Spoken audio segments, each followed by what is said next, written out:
I look rough, but the Utah Jazz situation looks rougher. That is the starting point of today. Hello there. It's your boy Wraith Hoops, like usual.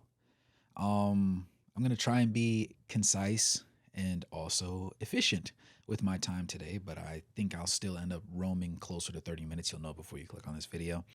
But we're going to touch a little bit on the draft, along with where we're going to go as a team, organization as a whole, what we're going to do with our players, and just some overall thoughts that I have so far, looking over some more articles, looking at where the league is as a whole, and where things are trending, as well as just where our young guys are, as well as what we should do with our veterans, because that's also going to be a very big thing going forward. For me personally, I'm sure a lot of people, even in the comment section of the last video, we're talking about the likelihood that we may even have to end up offloading Larry Markkinen at this point. And he loves being here, and I love having him. I'm sure we all do. But it's one of those things where, like, guys like him, Colin Sexton, 26, 27, right there in that window where they're veterans in the league, but they're not like older, about to leave their prime type veterans. So it leaves a little bit more of a question mark in your head because you don't necessarily need to trade them. But when you have no genuine direction and you don't know what you're getting out of the next couple of years, you can't sit there and say, all right, guys, we're going to definitely be competing in 2025, 2026, or 2026, 2027, because we don't know. A lot of things were, a lot of our guarantees, I guess, were hinging on us being able to be efficient and get the job done and get the person that we wanted in the draft this year at one, Cooper Flag, because that's a surefire guy that fit into what we needed for our team as far as being a wing defender, being a primary scoring option, and just that length, just as an asset. Aside from the fact that he's obviously the best player in this draft class, just as a asset of a player, he fit the bill the most. And obviously any team would want to take him, but the fact that we not only didn't get him but landed at 5, which granted, the odds led to that. And honestly, if we weren't guaranteed a top 5 pick, I wouldn't be surprised if we ended up slipping to 7. But, we lucked out and got 5, so we have to deal with that. I believe now, looking over some more stuff, that the 76ers are going to be the most likely candidates to be willing or to entertain offloading their pick. Because, yes, the Spurs are up in there, but it seems like they're still going to just sit there and grab whoever the best person is on the board. And it's one of those things where you could, yes, I guess, grab a big, or if you're the Spurs, move down and grab a big that's not guaranteed to be a top 2, top 3 pick. Or you could end up deciding to just go for the best player available, which is going to be a guard. And yes, CP3 is on his way out, and he's going to take like that more mentorship type role with the Spurs now. But you still have Stephon Castle. You still have De'Aaron Fox, who's going to be coming back. Obviously, he had the injury during the season. But those are guys that are going to lead your room. But then you can also bring up a third guard who, even if he comes off the bench, even if he starts alongside them and you go 3 guard heavy, you're going to have the length and defensive capabilities to get the job done because you're just that deep.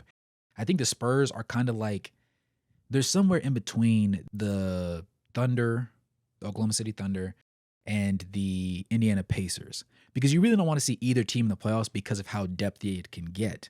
But I think that the Spurs lean more towards the Pacers because they have more guys that are going to be able to be competent ball handlers that can initiate the offense, and a lot more role players that can do more. When you watch the Thunder without Shea on the court, there's a lack of direction. J-Dub just put up tour dates in their last game, which ended up leading to a Game 7, which will be played today, Sunday, if you're watching this video when it comes out. But it's one of those things where I think the Spurs are where we would love to be, right? Because they have a Victor Wembanyama. They have all these guys that also are really, really reliable players, and they've been proven and will continue to prove themselves. But they also have a distinct direction, and the draft has allowed them to be successful. We have had multiple draft picks. We have 4 draft picks this year, 2 firsts, the 5th, the 21st, and 2 in the second round.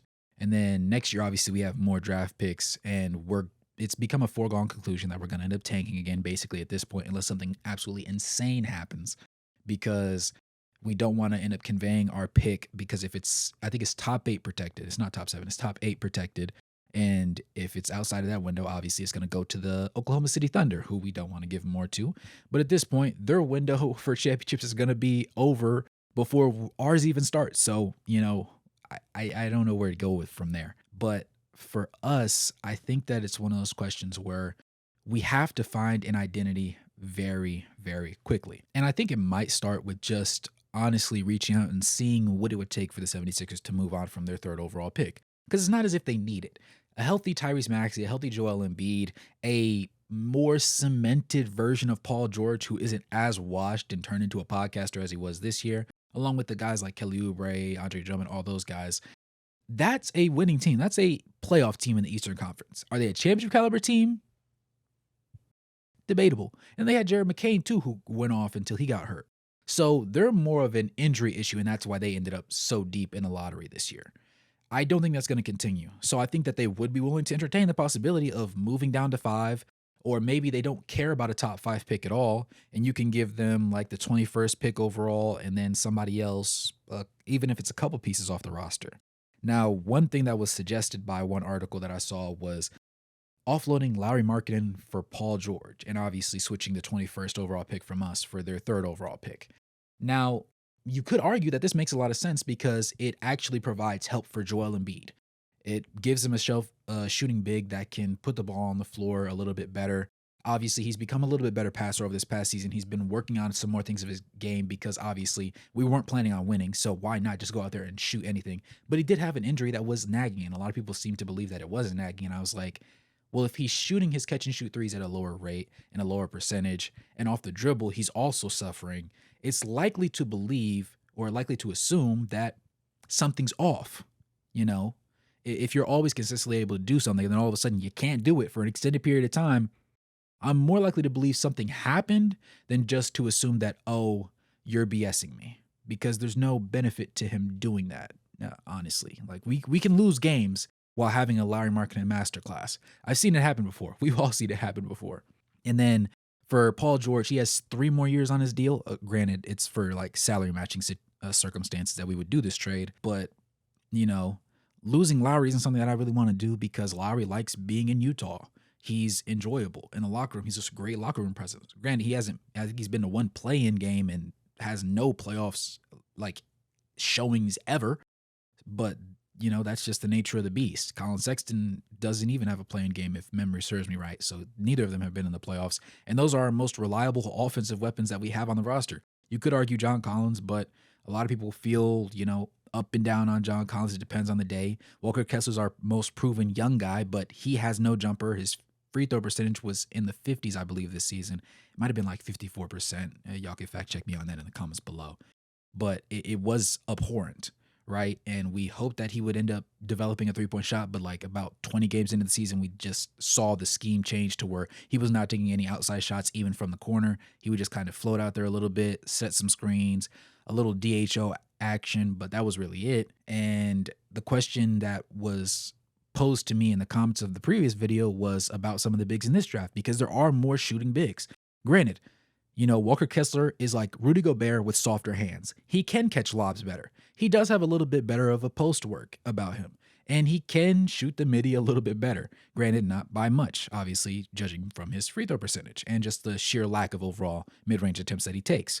His three-point percentage last season or overall in his career is like in the teens. So granted, it's also on a small sample size, but there's a reason why it's that low, and we don't encourage him to take more, even though we were tanking, because it just seems to be like a lost facet of his game. So we know he's a defensive anchor. That's the one thing we know.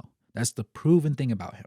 That's really it. He moves his feet well on the perimeter, and that's a great starting point. But you wonder, okay, in this draft, could you end up getting a big that's more reliable? We have Kyle Filipowski from last year, and we ended up getting him in the second round, and that was a steal. That was the best pick that we made last year because he isn't the greatest defensive presence. He's not a rim protector at all, but offensively, he offers a lot. He, in many ways, is the antithesis of Walker Kessler, if you will. He's not a lob threat.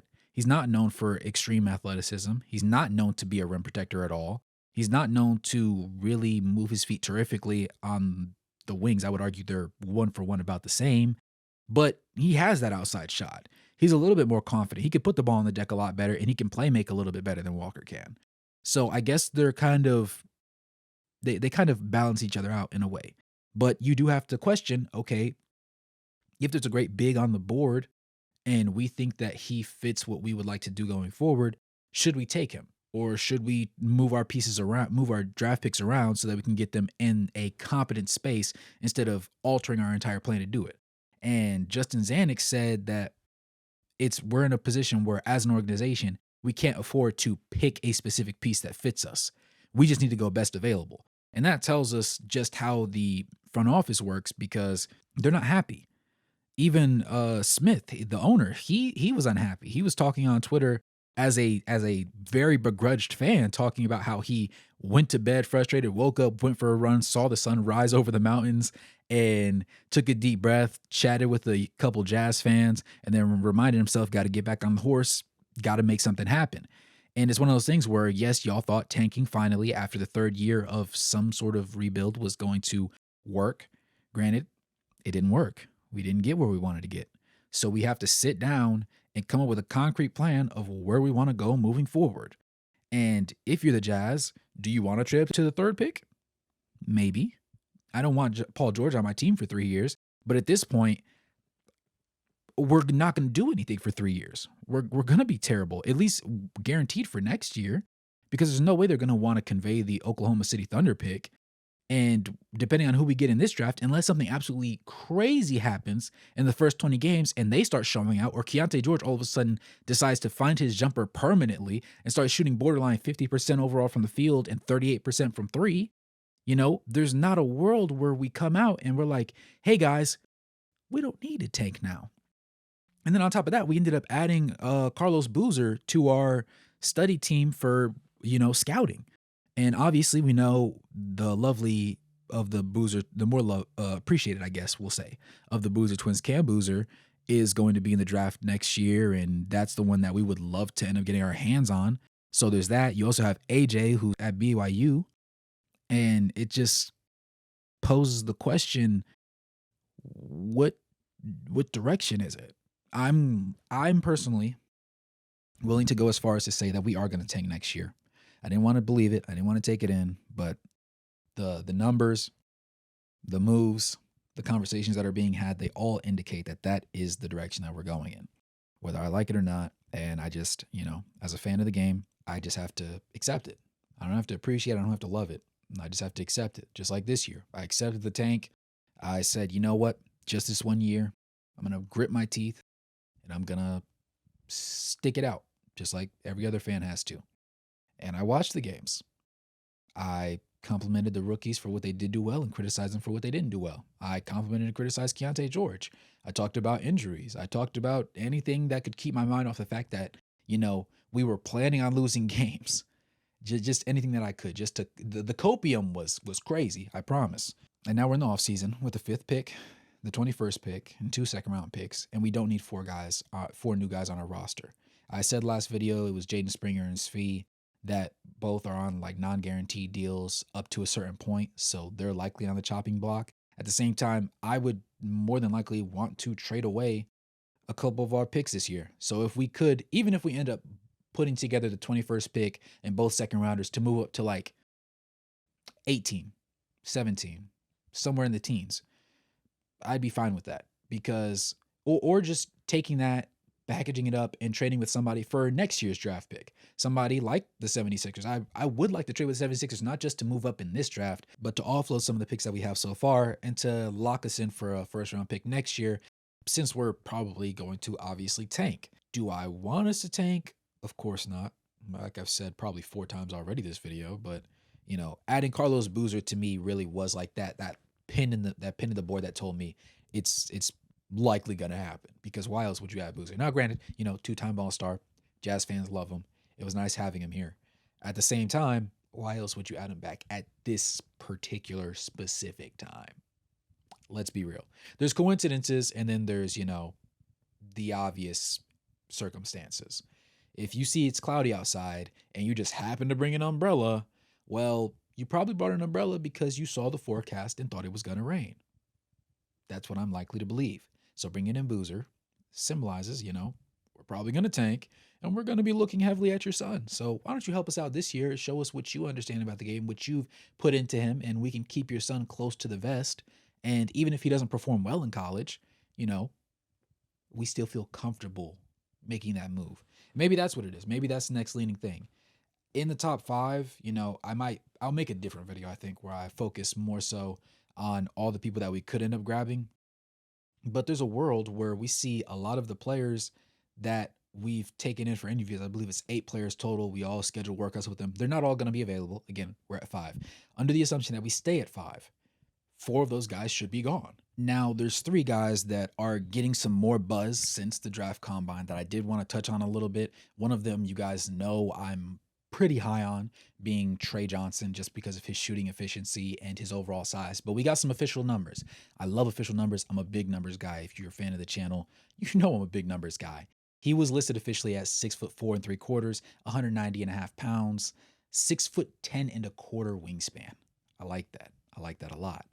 And the 8'5" standing reach. So comfortable. He's a solid player. He can shoot really well. He's really comfortable at the college level, played at Texas. I think he's going to be really comfortable at the NBA level. He may take, a little bit longer to get comfortable, but I believe before the end of his first season, we're not going to see a Keontae George situation where he has, a 2-game spurt here, a 4-game spurt here. I think we might have 15 to 20 games where it's like, okay, he's finding his footing. He has one good game here, one good game here, but most of the games are rough. And then he just hits on. And it may not be something blistering hot. He may not have a Jared McCain type season, but I think he is going to be consistently up there on the board as far as one of the top rookies, and subsequently one of those guys that definitely has the next up card.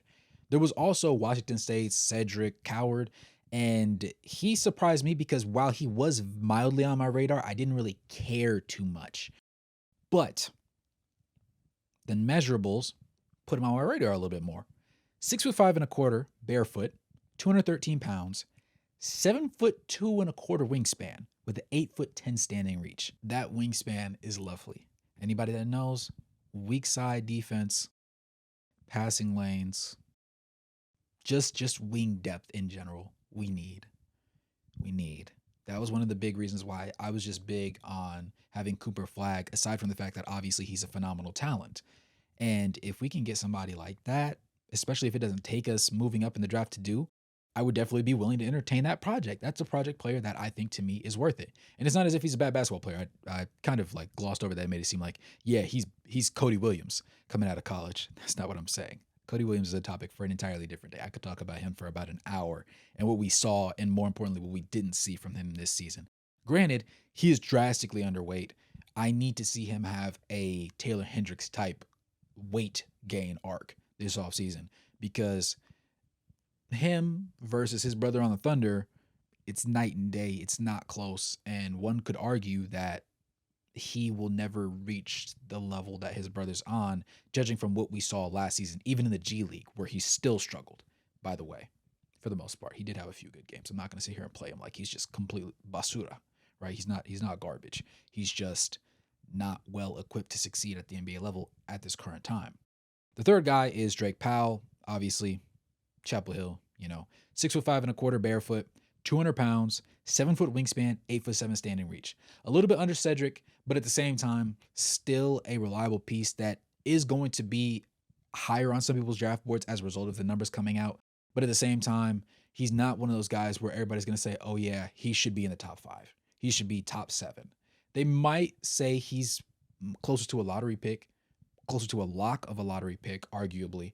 But I think that in a world where the Jazz are willing to trade and be a little bit more whimsical and frisky with their picks, it makes sense that we would entertain the opportunity of having one of these guys added to roster. Obviously, Trey Johnson's going to be in the top 5. If he's there at 5, grab him at 5. I see there's no reason for us not to. The efficiency, I believe I said last video, it was 6.8 attempts from 3-point range, shooting 40%. He was a lights out shooter. And to me, that combined with his reasonable length leads me to believe he can succeed at the next level. And he will take to being able to shoot at the NBA level a lot faster than some other guys. And honestly, if we do end up in a situation where either Larry Markkinen or Colin Sexton, one of those guys, ends up getting the boot and sent out despite them being comfortable right here, it would make sense that we do replace them with somebody that is a competent shooter. He's a competent shooter. Obviously, this leans more towards Colin Sexton being outed, and the fact that it seems like Jordan Clarkson is eventually going to be out the door sooner than later, just because he's on the back end of his prime. Injuries are piling up, and why not let him play some reasonable basketball with some other squads that can actually use his services? I would argue that the 76ers would love to have Jordan Clarkson. So working out a deal where he can go over there along with the 21st overall pick in exchange for the third. Maybe you have to throw somebody else in. Depends on who it is. One person that I think is going to be struggling as a result of this draft right here is going to be Bryce Sensabaugh. And that sucks because I realize there's not a large number of like Bryce Sensabaugh believers. For me, I always felt more comfortable with him than I did even with Keontae George. Now, granted, his fitness was a question mark for me, as it should be. And I still don't think he's at the perfect playing weight or size, I guess, to be playing extended minutes, 35 minutes a night. But I can work with that because his shooting was much improved last year. He went from playing, spot minutes at some points and being in the G League for the majority of his rookie season to about 2/3 through. Once we decided, hey guys, it is what it is. We're bottoming out as much as we can at this point. Him coming in, starting some significant numbers of games and putting up numbers. And we're just like, oh, I see the potential. I see the possibility at Ohio State. He loved to shoot. He was that main guy. It wasn't always the craziest efficiency you've ever seen, but he had a few really, really nice games. And then that year, it was like, at the NBA level, he's not as good as he was at the G League. He's not as good as he was at college, but he's confident. He's willing to shoot the ball. He's taking good shots. His shot selection is where it needs to be. Coming into this season, and he has a couple 30-point games. He has some stretches where he's consistently scoring anywhere from 12 to 24 points on great efficiency. And overall, his efficiency, especially from beyond the arc, was well. So as a role player, it doesn't get much better than Bryce Sensabaugh. And he's one of those pieces that I really want to stay on this roster because he's not going to have a terrific role. He's not going to be one of those guys where he's always counted on to give you 15 to 20 points a night. But what he does when he touches the floor is give you consistent effort. He's not going to get absolutely fried on defense like I thought he was after his rookie year. And he's going to be able to space the floor despite no matter who you have on the floor. And no matter what he doesn't over dribble the basketball. If he doesn't like what he sees within the first two dribbles, because he's immediately looking to give the ball up to somebody else. If he likes what he has, then in the first 5 dribbles, the possession is going to end because the shot went up. And for the most part, this year, it went well. Now, we lost games, right? I'm not excluding that. But for him individually as a player, as an offensive weapon, we know he's not necessarily, he's like Jordan Clarkson and Keontae George, a variation of them, I suppose, but obviously more efficient. Like if you said we have 18 shots to divvy up today, and we're giving most of them to Keontae George, I would argue that Bryce Sensabaugh deserves more of those shots. Now, granted, some of those shots are a little bit different, but when we're talking about a guy who's struggling to touch 34, 35, struggling to touch league average efficiency from beyond the arc, while shooting borderline 10 attempts a night, over half of his attempts from the field are three-pointers for Keontae George, and it's not necessarily significantly efficient, and he's shooting like high 30s from the field overall as a result of that, versus Bryce Sensabaugh, who's 40s and 40s. Do I really need to spell it out any more than that? I've kind of been jumping around all over the place this video, so I apologize for that.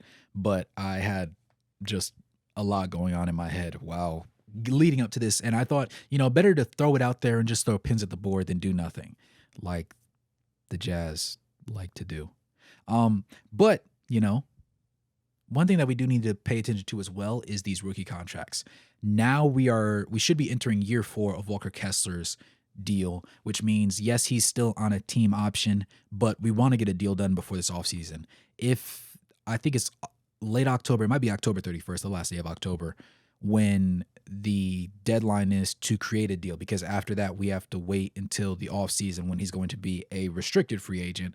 And obviously we'll have dibs to match whatever anybody else puts on the table, but I don't want it to get that far. I like Walker Kessler. He's consistent. I like that he's, in my eyes, a more productive, more reliable, more well-rounded, slightly, version of Rudy Gobert. So why would I want to wait to re-sign him? I wouldn't, because I think he's also going to have a much better year this year. So if we can pay him based on last year and be like, hey, we think you're going to do better, but judging from the way you were last year, you don't really have a jumper yet. You're really not consistent from the free throw line. I would use those things to like kind of play the odds and make a reasonable deal. I don't want to jip him out of money now, but I do want to be reasonable and keep in mind that there's going to be some other guys that are going to need contracts sooner than later. And I think in a way that could end up leading to one of our more storied veterans ending up getting traded just because of financial issues, because that was the case with the Minnesota Timberwolves, obviously, when they ended up offloading Cat in exchange for Julius Randle. And surprise, surprise, it finally ended up working out about halfway through the season. They got things going. And in the playoffs, he's having his first good playoff year ever. Like in his New York years, he was bad in the playoffs. Like he was a consistent no-show or negative showing. And as we go into the 26-27 year, we have the options for Taylor Hendricks, Keontae George, Bryce Sensabaugh, Kyle Filipowski, and all this sort of stuff is coming up 26, 27, 27, 28. So they're back to back to back, and it's a bunch of guys. So do you want to wait until that point comes up and do them one at a time, do them all at the same time, try and have a conversation? Well, if you can reach this incentive deadline, then, we'll be more apt to giving you this amount of money. Because then we're going to get into a bidding war situation where guys are going to be hungry for minutes. It's not just going to be about, oh, we're fine losing. It's pay me my bread. Because if we're going to be losing, if we're going to be struggling, and you're not going to give me the keys to the franchise, you're not going to give me the opportunity to have an extended burn, why am I here? Just let me go so I can go to a team that's actually going to pay me and actually want me around. And that's something that I don't want to have to deal with at all. Contract issues, I hate, especially with the way the second tax apron and the CBA deals and all that sort of stuff is configured as of late, because ultimately that was part of the reason why we ended up paying Larry Markkinen the way that we did,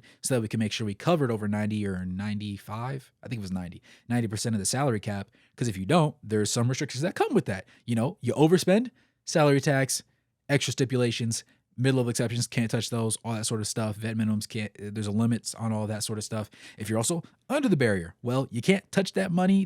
It's just so much stuff going on, so many moving cogs and machines. And if you're the Utah Jazz and you're struggling to find your identity, struggling to actually figure out where you're going to end up being in this rebuild timeline, because you said 3 to 5 years, we're at the end of year 3. So 2 more years before you're out of the rebuild and you're a playoff caliber team. Could it be true? Definitely, possibly. But you're also in the Western Conference. So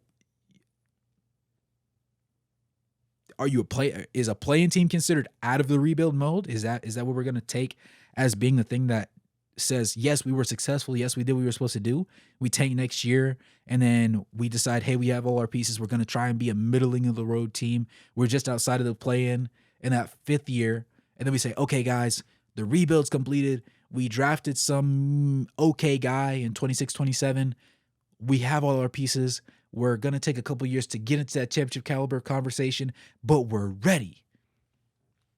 And then you have 30-year-old Larry Markkinen. You have 29-year-old Colin Sexton. You have 29 or 30-year-old John Collins. If you keep these guys on the roster, of course. Because, again, you have to make sure you pay your rookies and make sure you keep them on the books sooner than later. Because if you wait till they get really, really good, you have to pay them really, really good money. And it gets hard to keep a core together. Are you willing? Is Smith willing to go into the luxury tax? Is he willing to pay out the cheeks like the Celtics did and all these other teams? One thing I will give him, though, granted, despite his decisions, he seems to genuinely like basketball. And that's more than I can say about some owners. So, is he Steve Ballmer with the Clippers? No. But just the fact that he seems to actually care, like when the team's terrible and us being terrible doesn't get, the desired goal. Obviously, we were like, hey, we're going to be bad this year so we can get the number 1 pick, so we can get our savior, so we can then be a competent franchise in the next 2 years. Okay, solid plan. We lose out, don't get the pick. Oh, man, like Swiper the Fox, So seeing that he's frustrated about that, I understand, and I'm a little bit more appreciative of that. Do I like it? No.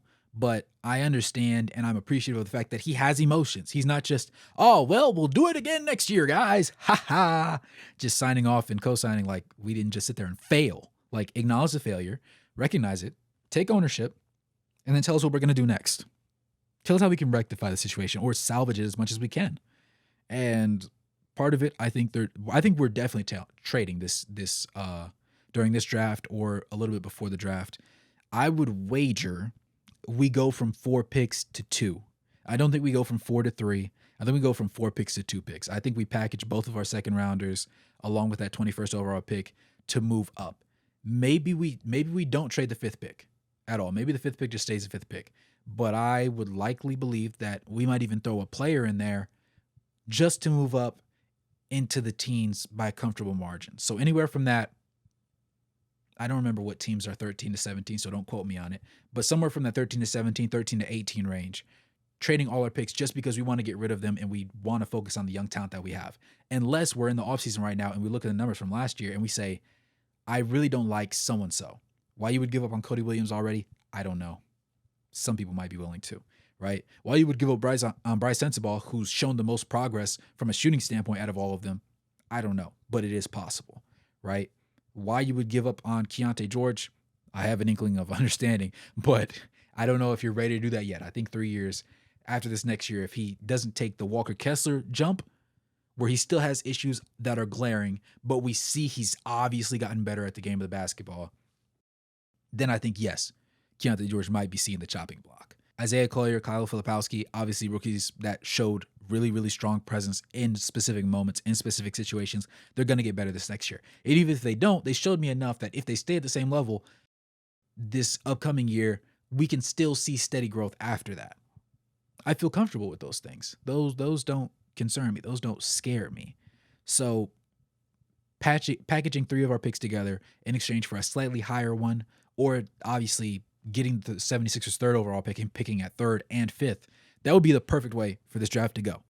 If we could get, Trey Johnson and then give me a big, actually. I've been sitting on it. I've been thinking about it. And even over the course of obviously recording this video, I've also decided, give me top 3. Give me that top 3 pick. Give me that top 5 pick. Give me Trey Johnson. If you believe Ace Bailey can really be one of those ones. If you're not too discouraged by the fact that he obviously ended up getting dropped on leaderboards because he's not 6'10", he's 6'7" and a quarter, 6'7" and a half barefoot. But you still see the promise, even though Rutgers didn't really provide him and VJ Edgecombe with structure like they should have, in my personal opinion. That free roamingness, if you can put that lightning in a bottle and channel it perfectly, that's the same as the lights that are right now reflecting off my skin. If you think that, then grab him at 5. If we could go that way, then I would say, even though we didn't get Cooper Flagg, I would say we did a darn good job for where we landed. And do we still want to tank this year? Maybe. Do you want to? I said maybe like I have a choice in the matter. We're going to take this year, more likely than not. It's going to suck, but at least we'll get to see something more promising. Maybe we'll see the young guys take a really big step forward, and maybe we say goodbye to some of our veterans that we've come to know and love and thought we were going to have the opportunity to compete with in the very near future, and it's just going to take a little bit too long, so even if they want to stay, we don't let them. And it's going to sting a little bit, kind of like when Isaiah Thomas was with the Celtics, and they ended up shipping him off. That sucked because if you were a real Celtic fan back there, Isaiah Thomas was the Celtics. He was hard over height. He was aggression. He was, I'm too little to play great defense, but I'm still going to try my hardest. And every bucket I give up, I'm going to give you one back. That was the mantra of that. So losing that really sucked. To me, do we have an Isaiah Thomas on this team? I would say maybe no. But, Colin Sexton and Larry Markin are the closest that you're going to get to that. Guys that love being here. Guys that, despite it all, will give you their 110% effort when they're on the floor. And those are guys you will want to go to war with on your team. You would rather play with them than have to deal with them on the opposing team, no matter what roster that's around them. You know what I'm saying? And then lastly, to close this bad boy out, the 8 players. I found the list of the 8 players that were both interviewed and are planned to have workouts with the Utah Jazz. Granted, this is if we're unable to trade up, if we don't get the 3rd pick from the 76ers and 1 through 4 get taken in order. I believe Dylan Harper's supposed to be grabbed at the 2nd pick overall. I think that's like a consensus agreement thing for the Spurs. You have obviously VJ Edgecombe from Baylor, Ace Bailey from Rutgers, Trey Johnson from Texas, Cone from Duke, Common from Duke, and then Jeremiah Fierce from Oklahoma, Kasparis Yakachonis from Illinois, and Derek Queen from Maryland. All 8 of those guys have a certain element of their game that puts them above the other guys in the draft, obviously. Their intangibles being their frames, their wingspans, their heights, all those sort of things also help, and then their mentality and understanding of the game also helps them.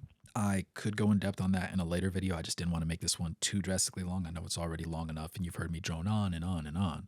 But I'm trying to find the silver lining. It's there. The light at the end of the tunnel, it's there somewhere. We just have to find it. And after seeing that number 5 pop up for the Utah Jazz, it made it a little bit rough. I'd be lying if I said it didn't. But just got to stay the course and see this bad boy through. And hopefully, I have some good news for you guys for when I drop the next video, or just something more interesting. If you guys have any thoughts, anything you want me to touch base on in the next video, whether it be a topic, whether it be a specific player you want to hear an opinion about, let me know in the comments below. If you made it this far in the video, I appreciate you. I know it's been a conversation. I know we're all going through it, but you know, I'd like to think that we're a better run organization than the Chicago Bulls or the Charlotte Hornets. So with that in mind, hopefully things do get better sooner than later. We have a stronger sense of direction coming in because we don't necessarily have the strongest one at the moment. And the sun will rise. And just as the sun rises, a fresh set of 24 hours gives us a new opportunity, a perspective. Also, I hope that, life's treating each and every one of you well. Or if it's not going the greatest, it's going better than the Jazz situation is, and it's trending in the upward direction. With that being said, though, it's been your boy Wraith Hoops. Thanks for tuning in this video. Go ahead and smash that like button, subscribe to the channel, become a member to help support the content. And as always, good morning, good evening, and good night, no matter where you're in the globe watching. Thanks for tuning in, and I'll catch you guys in the next one. Peace.